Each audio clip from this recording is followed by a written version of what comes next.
Hello, everybody. Welcome to another episode of Exorcise Your Rights over here on the HWA channel.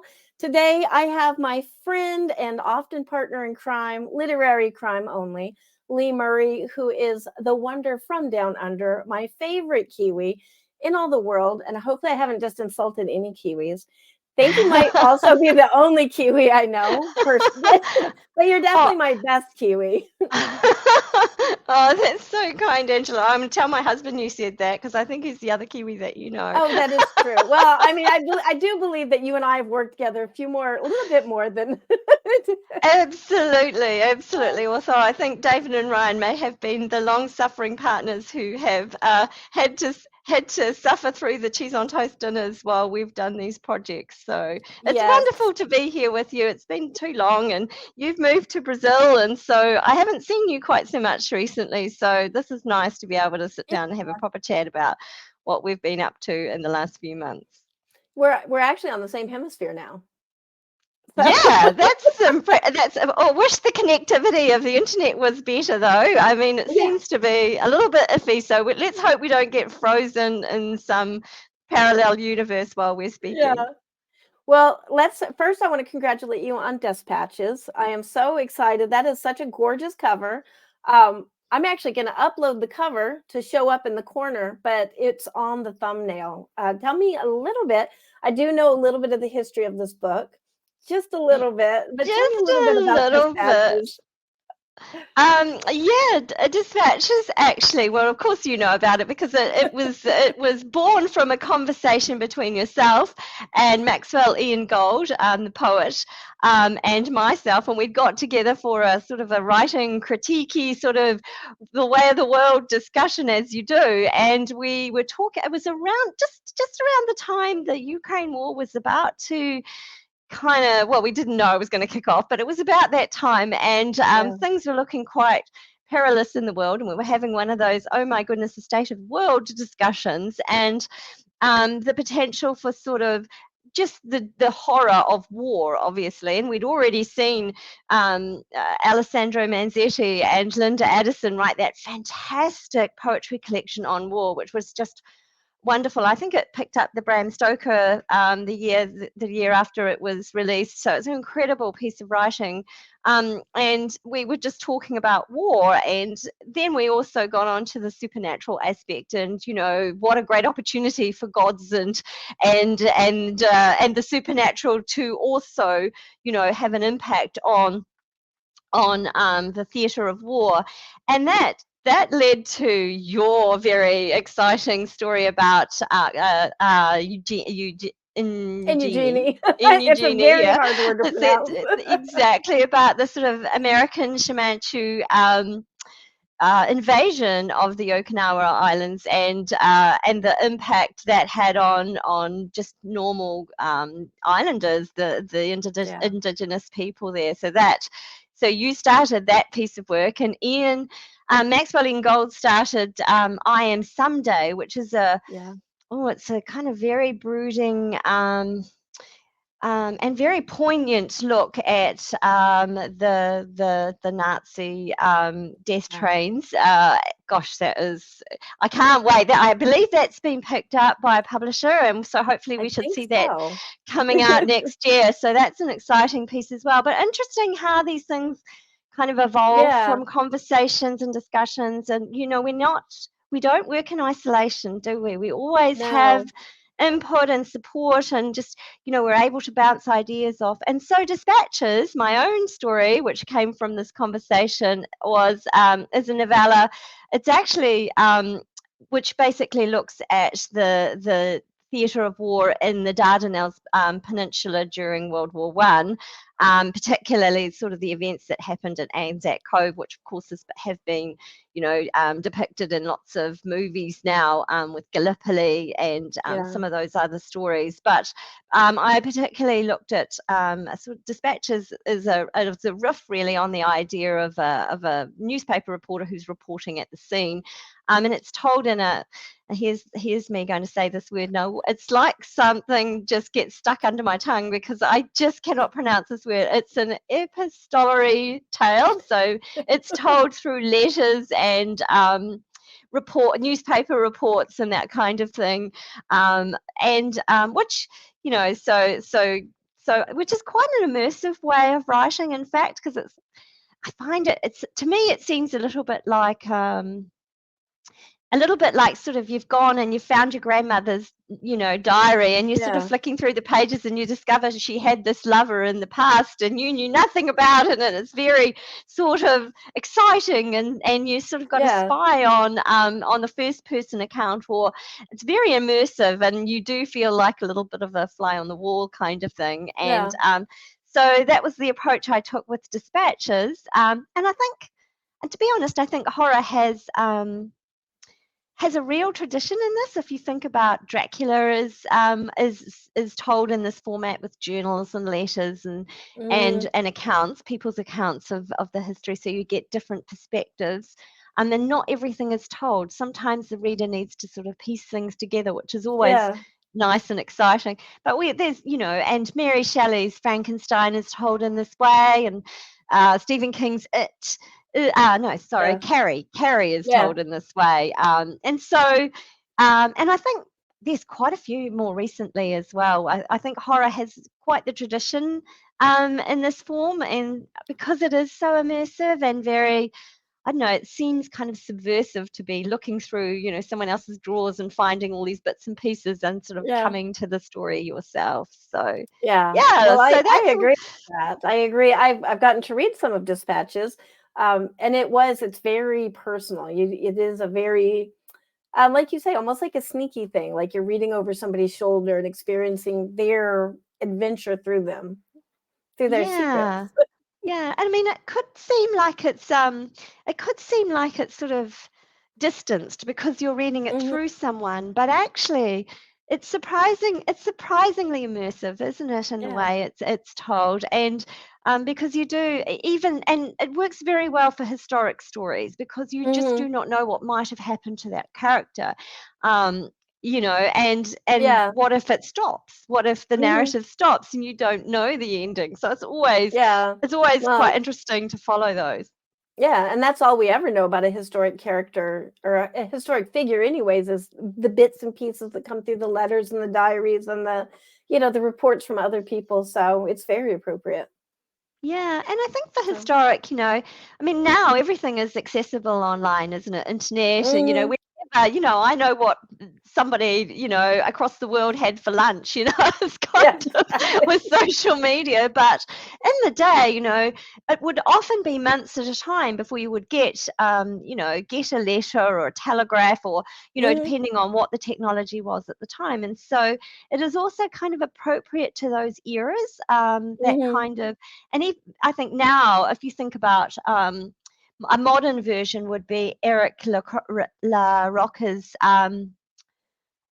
Things Have Gotten Worse Since We Last Spoke, which was, I think, on the Bram Stoker finals in 2021, I'm going to say, or 22, might have been last year, which has been a bit of a, well, it's been explosive, hasn't it, in the way that novella has taken off. And again, that's looking at sort of internet, you know, discussions between two characters and the impetus of that, and sort of what's going on in their lives, and that's sort of a catch-up. And other things have happened outside of that. So, you know, I do feel like it's still a modern it still has a modern flavour to it, like a bit like found footage.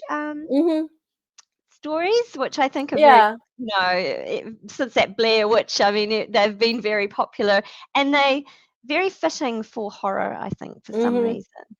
And that experimental type of storytelling has been successful, I think, every single time I've seen it. There was also the one where during 2020, a bunch of kids younger than me.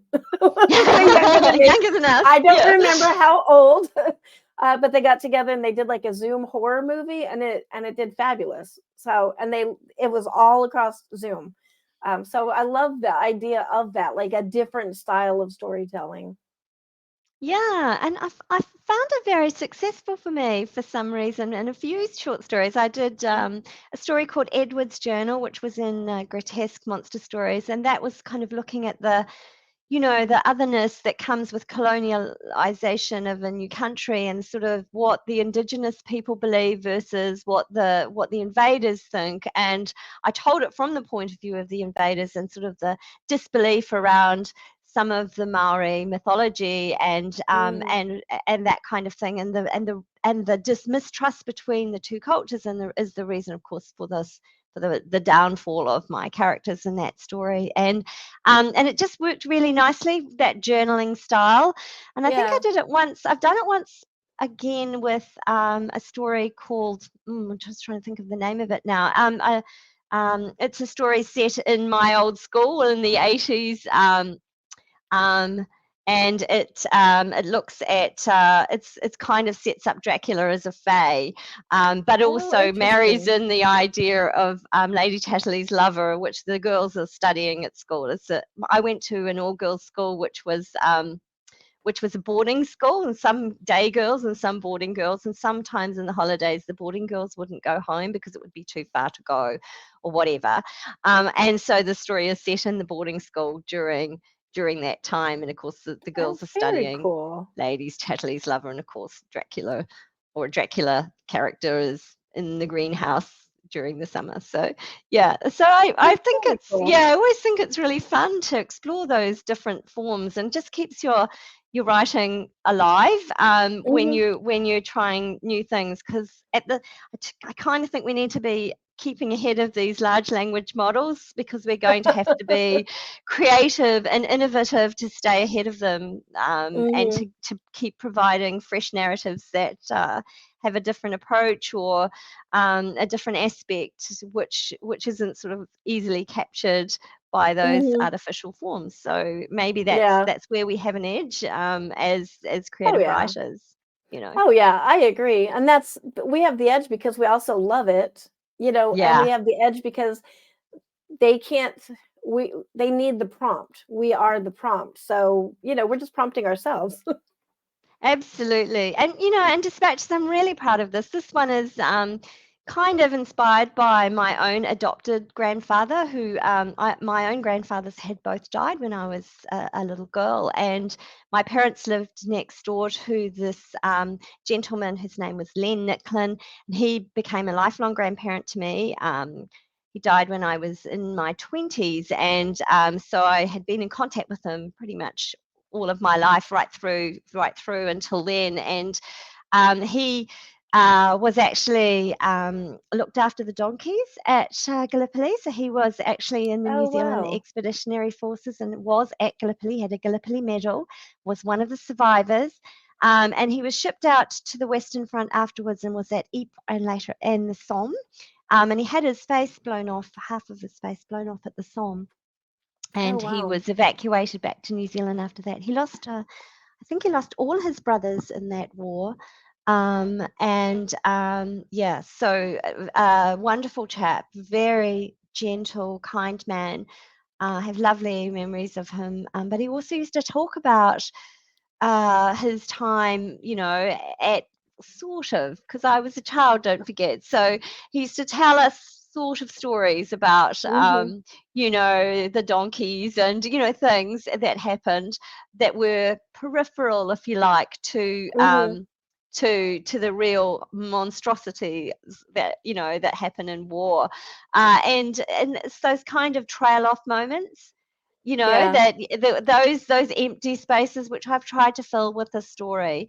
And also he talked so strongly, so much endearment and affection towards the nurses. And my mother says afterwards, she said to me, I actually think he fell in love with one of those nurses. And of course, after the war, you don't necessarily make contact again, or so it's kind of a sad story. That isn't in my story, but I think so. It was really a tribute to him, because he didn't have any family. Well, he had a niece and nephew, but he didn't have a family of his own once he came back from the war.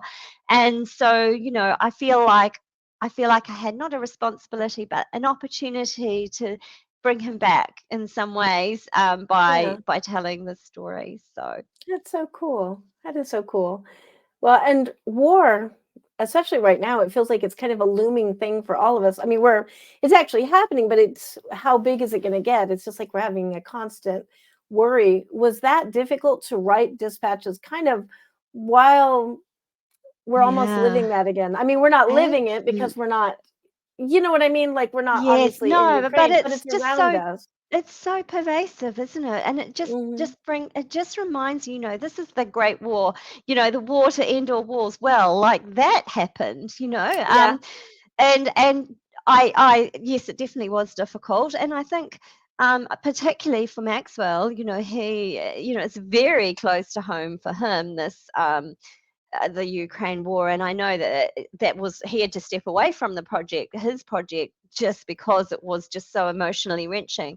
But on the other hand, when you are delving into those topics that absolutely terrify you, and you have such an emotional connection to, then it can't help but to resonate for you, and be, to Hmm. be something that is something you need to push through, because that's the whole point, isn't it? It's trying to touch people, and show things in different ways, so people have some other experience of it, and perhaps hopefully come through and say, this is a different way to look at it, Hmm. and the futility of it, really, Yeah. because war, who wins in a war? I, I don't know. Yeah. I'm still Okay. trying to work that out. I guess death. Only death. Only death. That's right. And I think that's something that you and I, and Maxwell have all come to as part of the conclusion of our stories, is that, yeah, there does not seem to be any real point to it. Yeah.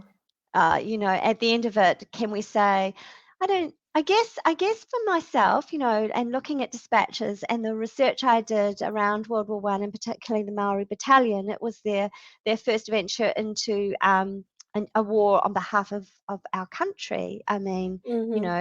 and they had to petition the Governor General at the time in order to be allowed into the the Allied forces, because these were barbarians, and the Yeah. colonists, of course, looked down on coloured people, to be quite fair. And the Maori battalion just simply excelled, and just they gained so much mana from the stand they made, and the discipline, and the camaraderie that they built, and the respect that they gained on behalf of the New Zealanders and the rest of the world as a Yeah. result of that. Now, the sacrifice those men made, a huge proportion of them were lost, Yeah. but the gain to the Maori community, and the respect that they were afforded as a result of that, was huge. And so, although Dispatches isn't really set in New Zealand, I do feel it's a very New Zealand story, with that character, that grit and stoicism of New Zealanders, and that quiet, sort of understated understanding of our sort of Maori matakite, which is these soothsayers or foretellers of the future. I think that definitely is part of this Dispatches story. So, I'm calling it a Kiwi story, even though it's not set in New Zealand specifically. Well, it was written by a Kiwi, so I think that counts. Yeah, okay. Tell me a little bit about it's Cassius, right? Isn't the Yes, Cassius, that's Cassius? right. Yeah. Yeah. Tell me a little bit about Cassius as a character. Like, where does he come into this story, and without giving away spoilers, of course. Yeah, so Cassius is he's really the sort of unreliable observer, a little bit, if you like. But he's actually sort of a little bit of a take on Cassandra, in that he sees things, he sees the truth, but nobody believes him.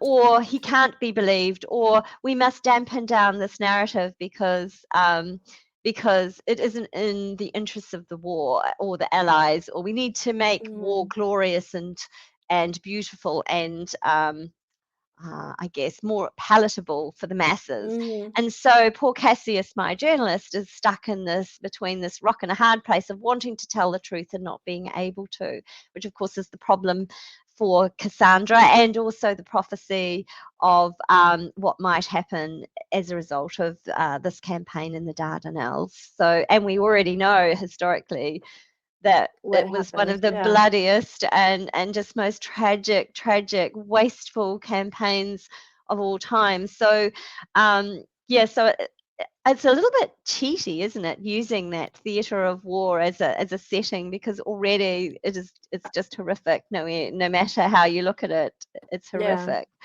But I hope I told a bit more of an understated tale, and he has his own backstory, of course. He's a little bit othered within his own family, and so and there's a bit of a sort of a personal story running through there. So I'm hoping it'll touch people and at least give them some insight, and perhaps interest them in doing some further reading around this particular aspect of the war. That's fabulous. That's fabulous. Do you feel like, well, I mean, obviously, I think there would be a message of war is bad. Yeah. Is that kind of what you were consciously trying to weave into it, or do you think it just because war is bad, like it just kind of happened in there? Like, were you trying to make that message?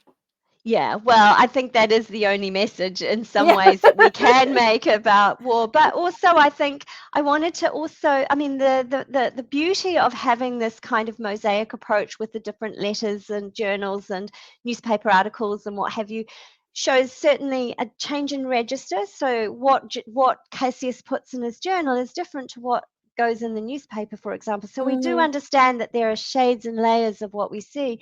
But also I've got perspectives from, for example, his sister, who's living at home, and how she feels about the war, and his family feel. And so there are a number of other perspectives coming in, which is good, because we don't always hear those. We only see the soldier in the front or whatever. And so I have a nurse's perspective and some other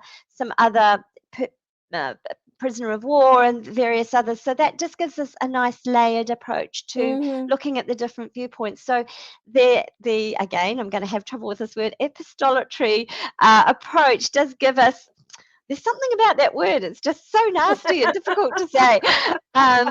But it does really give us an opportunity to look at different perspectives, which you wouldn't necessarily get from a first-person narrative or even a third, I think, because it's just right up front and in your face. These are their actual words. They wrote them down, So there's those different registers and also those different perspectives. So but I think really I was really hoping to give a different perspective to our Kiwi character, if you like, because Kiwi fiction is my thing. Other than Asian Kiwi fiction, most of my narratives sort of have this anchor in New Zealand and Aotearoa in some way, and so I wanted to show a different aspect that perhaps I hadn't been able to show in other stories. So you always set out and you hope to do something special, and I don't know if I've succeeded with that, but I'm very excited, and I just absolutely love the cover that Greg Chapman has done for it. So very grateful to Absinthe Books for because they said, who would you like? And I said, well, Greg Chapman's done so many wonderful covers for me. I mean, he did the fabulous cover for Black Cranes, as you remember, and he's also done the reissue cover for the hardback, which has come out from Raw Dog Screaming Press earlier this year, and it's gorgeous. It's absolutely gorgeous. And so he always kind of gets me, and so it was really easy to be able to just send a note to Greg, and I actually sent him the work, and it's very rare for an artist to read the book that they are illustrating, because to be fair, they just don't have the time. That's an extra 7 hours or 5 hours or however long it takes them to read the book in order to get an understanding and a feel. So usually they operate from some notes and general themes and comments from the publisher and ideas and mood boards and that kind of thing. But Greg, he just gets me so thoroughly, because he's read so much of my work. And so of course he's a writer himself, so he does really understand, you know, how a narrative comes together and just sort of what the key ideas are. And so he grasped that very quickly, and he came up with this just beautiful cover. And it's got there's a limited edition version coming out with, you know, signed and, you know, one of those collectible things that, oh, I'm so excited about. I think there's only 100 copies of those. So they'll be, you know, like snapped up, hopefully, like hotcakes. And he's done some absolutely gorgeous end pages for those with the letters and my monsters, and so really very pleased about how it's come about. It's just going to be gorgeous. Can't wait to get my hands on it. And if you're going to FantasyCon on the I'm going to say 15th to 17th of this coming month, September 2023, you can get a copy, pick up a copy there, because I think that's the release date. So that's so fabulous. Is that the one is that being held in Kansas City, or is that a different one? That's the UK version. That's okay. Because PS Publishing is a UK publisher. Yeah. So and Maria O'Regan, the editor, is based in the UK. So that's where it'll be releasing. So I am very excited. I wish I could be a fly on the wall, but there you go. Yeah. But I am going to Conflux 17 in October, where I'm releasing Remains to be Told, which is an anthology. Ask you about that. Yeah, it's an anthology Speaking of Kiwi tales. Exactly. of my very dear colleagues from New Zealand. It's probably, I think, only the second or third anthology completely dedicated to New Zealand dark fiction and horror. So I'm super proud to be bringing that one to market. It's from Clandestine Press in Australia, and it includes 20 stories and poems from my New Zealand colleagues. Some are kind of long time New Zealand, families here from going back centuries, and also some sort of newly Kiwi at heart people. I'm calling people like Neil Gaiman, who is a New Zealand resident, and there's an iconic story by Owen Marshall, who wrote Coming Home in the Dark, which is the subject of a feature film by James Ashcroft, which was highly acclaimed when it came out last year. It's a very creepy story.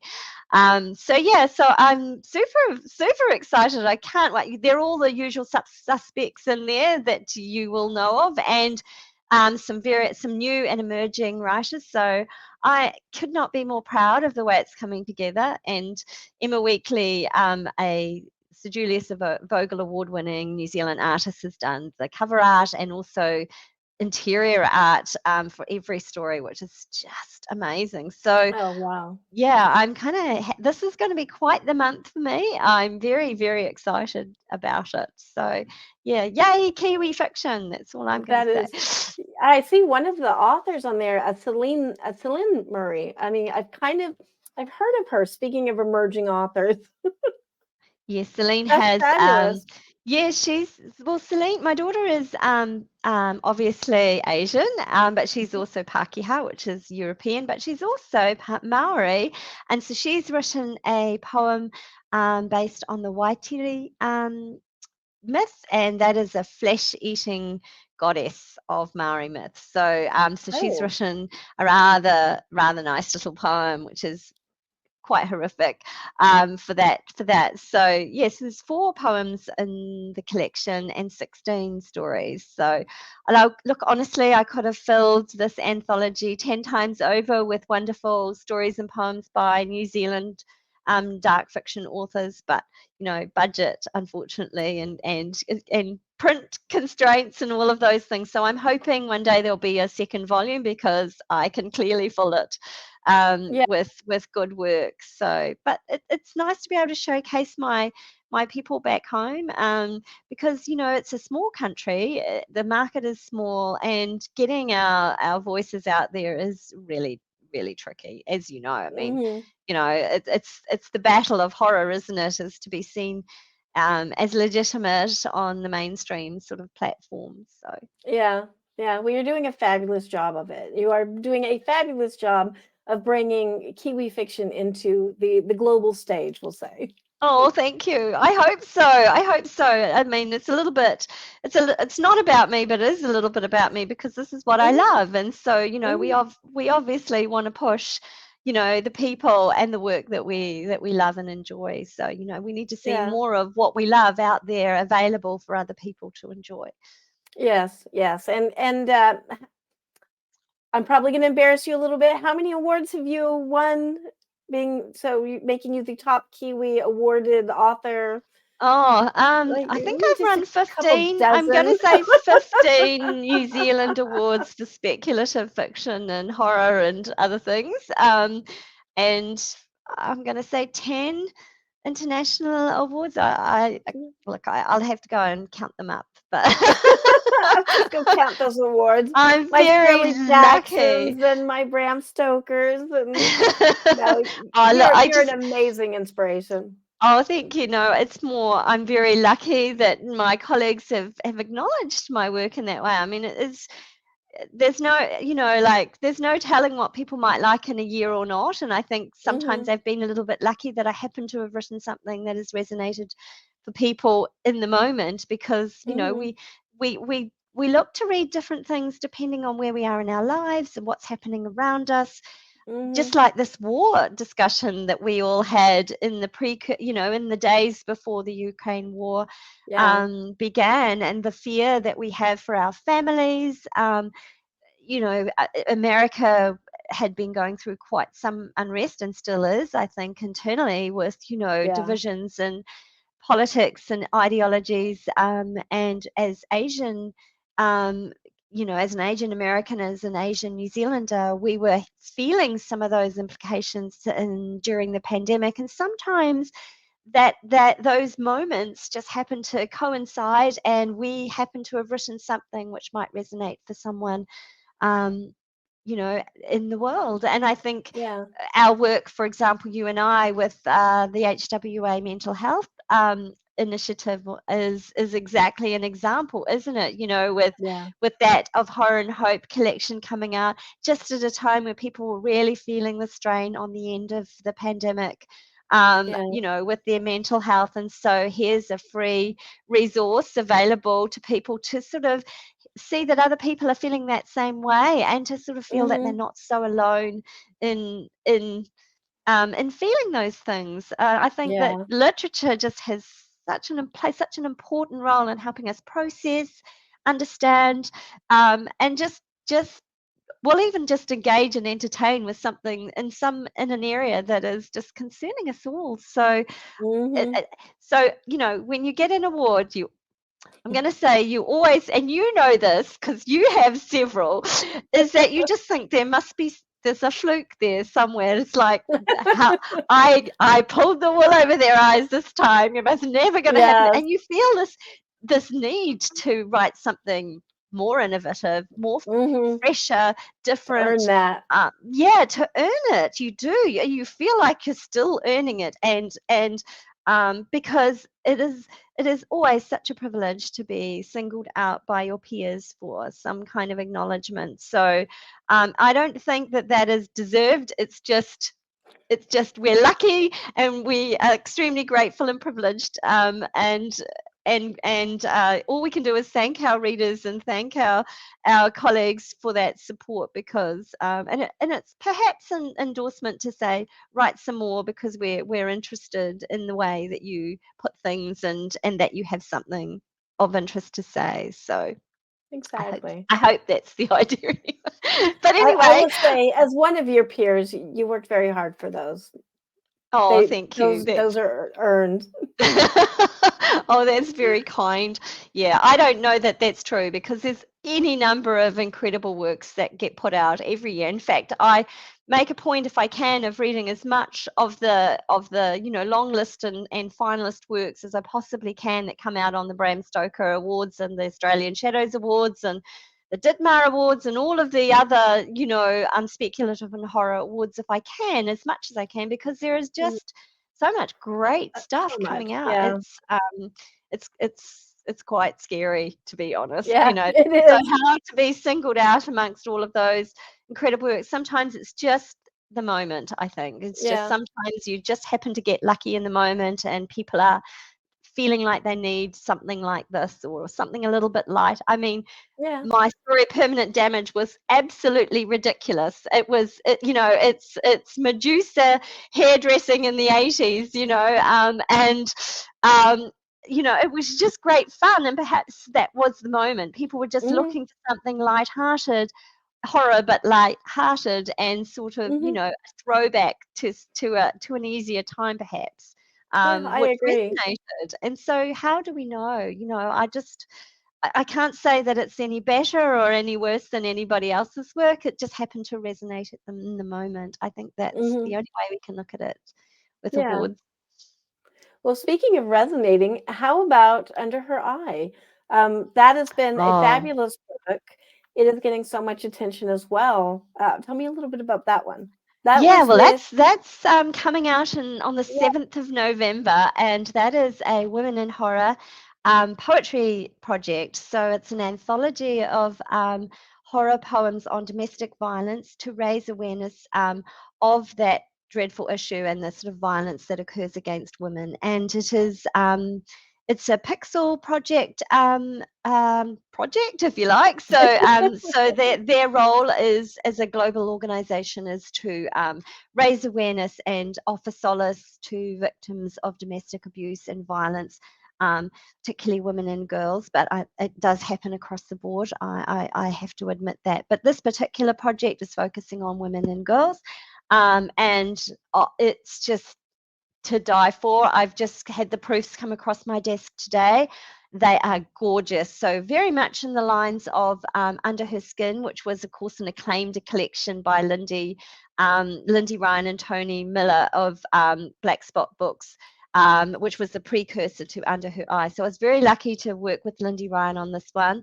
And just so proud of the collection, which is not only beautiful, but I really hope will raise awareness and because poetry has a real place with causes. They're easily read in a small, Mhm. you can pop them in the doctor's office, or you can have them on your, coffee table, and you just never know who might read them, who might need to read them. Mhm. So I'm hoping those things will make a difference. And certainly poetry, I think, is extremely accessible. Mhm. And the poems and the poets in this collection are just well, to die for is probably not the right term, but is exquisite. There is so much versatility and variety amongst them. No two poems are the same. They pick up so many different threads and metaphors, and some of them you can tell come from lived experience. Uh, Mhm. and those, it's extremely powerful. So I am very, very proud to have been associated with that. I can't wait for the release. I know that early reviews and response has been incredible. So let's just hope that it does, raise some funds Yeah. in the first instance, because funds are always very valuable. I mean, the organisation's going to do so much to raise awareness with the right funding, but also just to offer that solace to people who might be going through this, to know that they're not alone. So again, Mhm. I'm very excited about that. Yeah, yeah, and Pixel Oh, Project's a fabulous group, it to work is, with, it so, is. And of yeah. course, I have a bit of tradition there, because I wrote, well, you wrote a fabulous story, actually an award-winning story for them for Giving the Devil Its Due, didn't you? So, yeah, and I wrote a Yeah. prose poem. So I snuck in a poem into a story collection. So I was a little bit lucky. So I do have a bit of tradition with poetry for them. Yeah, Um, but it's such an important cause, isn't it? So I think we're yeah, just it really just is. organising the pets for the Pixels promotion at the moment, which is fun too. I never forget that picture of you with the chicken. It's too Oh, funny. yeah. Yeah, Regina still brings that up. She's still and I'm like, "I have no more chickens. I live in Brazil now. All the chickens were left." Oh dear. Uh, Yeah. well, it feels like, because you bring up poetry is great for a project like that, and horror as well, because where else can you say that these things, domestic violence is horrible, and where else can you talk about that but in horror?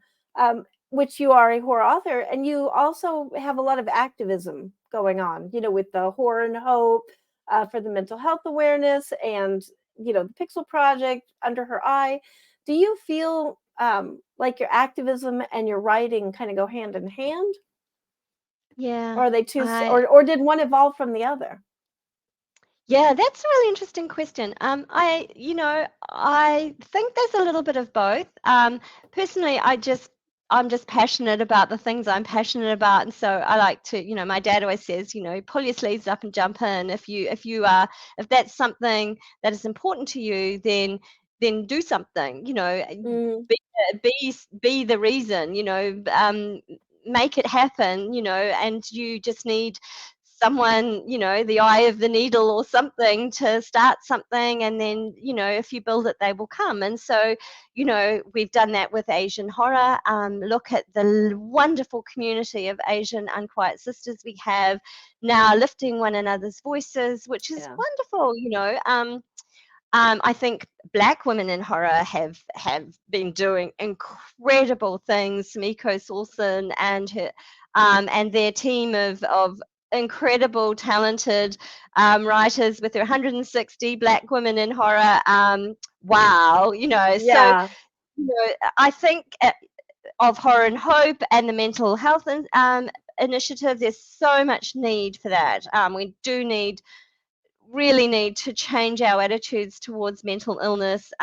We're not all villains, we're real people, we're rounded, and we need to remove that stigma that seems to have been pervasive in certain horror circles. We can do better. We can have villains who have mental illness, but it needs to not be the only thing. So we need to Mm-hmm. broaden the discussion and to be more authentic in the way we represent mental illness in horror. But I've also been very focused on promoting my Kiwi colleagues, because it is so hard to be visible when you're stuck out here in the little island in the Pacific, Mm-hmm. where we don't have any publishers of horror, apart from some tiny little micropresses who are very enthusiastic, but it's very hard to make a living, in a micropress. And so, and also readership. So, for many years I was working with my friends Piper Mahia and Jean Gilbert with the young New Zealand writers, which I think Francis Ippolito is doing a similar thing in the United States with the Willamette Mm-hmm. youth writers. Yeah. So for 10 years, we ran anthology projects and conferences for youth on speculative and horror writing, so on horror, scary topics, which kids love. They absolutely Yes. love that. But allowing them to express themselves through those means, and because young people are the new readership coming through, so Mm-hmm. and also horror is the place, isn't it? I mean, it's the Yeah. place where we can be subversive. We can talk about things that are confronting that you're not allowed Mm-hmm. to talk about, because, well, horror, you know we're already everyone's ugly stepsister, so why not talk about Mm-hmm. these things? And so I do feel that horror is the place, where we can air these things. It's a kind Mm-hmm. community in general, and I think that we're so lucky, aren't we, that we have a space to be able to open these dialogues and talk frankly about the Mm-hmm. things that frighten us. Yeah. Yeah. And face them together as a community. Yeah, yeah, and I think you're not one person. I think there's always the question of critical mass, isn't there? And so Mm-hmm. as soon as you're saying, well, I think this, and then somebody else also thinks it, and well, where is our community like this? Who also Mm-hmm. want to do this, and then Yeah. you've just got a whole heap of people pushing, standing with Sisyphus and pushing the boulder up the hill. And Yeah. I feel that, horror is the great place to do this. And Yeah. if the boulder falls down, then we'll write about how we get squished at the bottom. Yeah. We'll all be like, Yeah, well, oh, yay, a great story. yeah, some blood and some bones cracking. Yeah, that'll be great. We'll add that in. Ah, that's so fabulous. Well, tell me a little bit about what you have coming up. We're just about out of time, but I want to get all of the places that we can expect you to be popping up, which I know are many. Where can we find you now? How can we best support you? Oh, thank you. Just buy my books. Thank you. That would be really nice because I'm a right up there in full-time the writer. corner. Yeah. So if you'd like to know more about me, you can find me at leemurray.info. Things on the horizon. Well, I'll be at Conflux 17 in Australia in Canberra at the end of September. I'll be at Verb Wellington, which is a literary festival in New Zealand. Launching remains to be told in mid-November. So that's an in-person event in a pub, a local pub in Mount Victoria, which will be really fun. So there's a panel and also some readings there. I've got Grafted coming out next year, which is a Fox Spirit horror feature film from BAFTA-nominated director Sasha Rainbow. I don't know exactly when that's coming out, but I believe it's early next year, or maybe be the end of this year, but I would be speaking out of turn. So, and next year I have Fox Spirit on a Distant Cloud, which is a prose poetry collection coming from the Cuba Press in New Zealand. So that's March of next year. And hopefully, I think the Madness and Writers team will be coming down to film me for their documentary series in March as well. But that's not determined yet, because I think a lot of it depends on how that WAG strike is going, and those very important talks around writers' pay. So we shall see. But very exciting. I'm looking forward to Christmas summer holidays, to be honest, because it seems like a very busy year coming up. But yeah, and some other things in the pipeline that I can't talk about yet. So, but another time, I'm sure we'll talk again. Oh, right? yes. I know you'll be back because I know where to reach you. But this has been really fun, and I'm very grateful for the opportunity to talk about Dispatches, which I'm really excited about and very proud of. So thank you for having me. Thank you, as always, for being on. Congratulations on Dispatches. I cannot wait to read this. Like I said, I've read some of it, but now it's all done, and there's a lot in there that I haven't read, and it's going to just be very exciting to see where this story went. So, well, thank you. And the same applies to In Eugenie. Have I got it right? You did get it right. Oh, I'm terrible at that pronunciation, but yes, I can't wait to see that out too. So any publishers out there looking for that, it's finished and ready to go. It is. I know, and I've kind of been sitting on it. Well, it's just been such a busy year, but I'm like, oh, I really need to do something with that. So that's one of my next goals. So, well, thank you so much for being on here. Links in the description for anybody who's looking for any of this. And I will catch you next week for another episode of Exercise Your Rights. Bye, everybody. Bye-bye. Thank you.